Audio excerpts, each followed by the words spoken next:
You've probably heard the term thrown around a lot, especially in debates about tech, jobs, and immigration, the H-1B visa. To some, it's this incredible engine for innovation. To others, it's a tool used to replace American workers. So what's the real story behind America's most controversial work visa? Let's get into it. Yeah, you could definitely make the case that it's this one. The H-1B program sits right at this fiery intersection of innovation, global talent, and the American job market. But to really understand the controversy, we first have to get a handle on what it is and, how it actually works. All right, so let's start with the absolute basics. What exactly is an H-1B visa? Okay, so the law that created this thing designed it for what it calls specialty occupations. Now, the official language is super dense. It's all about the theoretical and practical application of a body of highly specialized knowledge.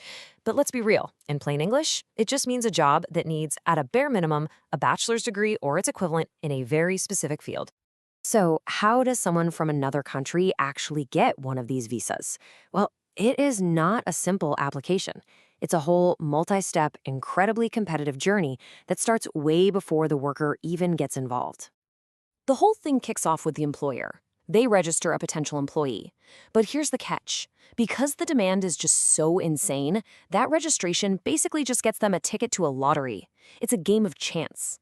If they get lucky and their number is picked, then the employer files paperwork promising to pay the going wage, and only then can they submit the final petition. It is a long, expensive, and really uncertain road. And to really get why it's so competitive, you just have to look at the numbers. The data tells this incredible story about who's applying, what industries they work in, and the absolutely wild odds they're up against. Everything, and I mean everything, starts with this number, 85,000. That is the hard cap that Congress sets every year for new H-1B visas.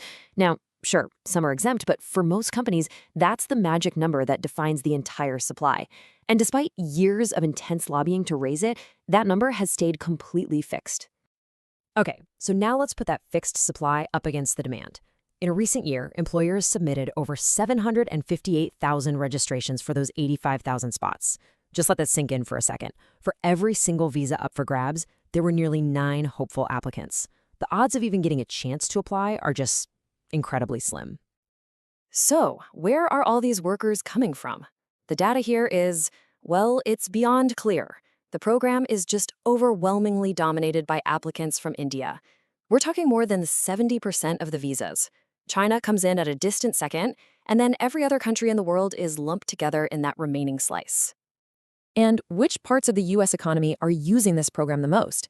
Well, the data shows this massive concentration in one area, tech. Professional, scientific, and technical services, it completely dwarfs every other sector. This is the world of custom computer programming, systems design. It's exactly why companies like Amazon, Google, and Microsoft are, year after year, the biggest users of the program. Okay, so we've covered the what, the how, and the who. Now we get to the really big question. Is this program a net positive for the United States, or does it actually do more harm than good? The whole debate really splits into 2 main camps. On one side, you have proponents who argue that the H-1B visa is absolutely essential. They say it fills critical skills gaps, especially in science and tech, and brings the best talent in the world to the U.S. to drive innovation. They even point to research showing it's not a simple one-for-one replacement of American workers. But on the other side of the coin, you have critics arguing the complete opposite, that the program is just used to hire cheaper foreign labor, which pushes down wages and shoves qualified Americans out of jobs. They also point out that since a worker's visa is tied directly to their employer, it creates this huge power imbalance that can easily lead to exploitation. And that argument, that this is really all about replacing Americans with cheaper labor, is a really powerful criticism, and it comes from all over the political map. You have figures like Senator Bernie Sanders, who have argued for years that whatever the program was supposed to be, it's become a way for huge corporations to simply undercut their own domestic workforce. So, with such completely different views, what does the economic research actually say? Well, a landmark study from the National Bureau of Economic Research tried to cut through all that noise and actually quantify the real-world impact. The study's findings tell a really clear story of economic trade-offs. On the one hand, it found that the flood of H-1B workers did lead to lower wages and fewer jobs for U.S. computer scientists. But on the other hand, the study found some very clear winners. Consumers, like you and me, who got to enjoy lower prices on IT goods, and the tech firms themselves, which saw their profits go up substantially. And this, right here, gets to the absolute core of the debate. The H-1B program is not a simple good or bad story. It's a story of trade-offs. It creates very clear economic winners and losers. It benefits companies and consumers, but that benefit comes at a real, measurable cost to some American workers.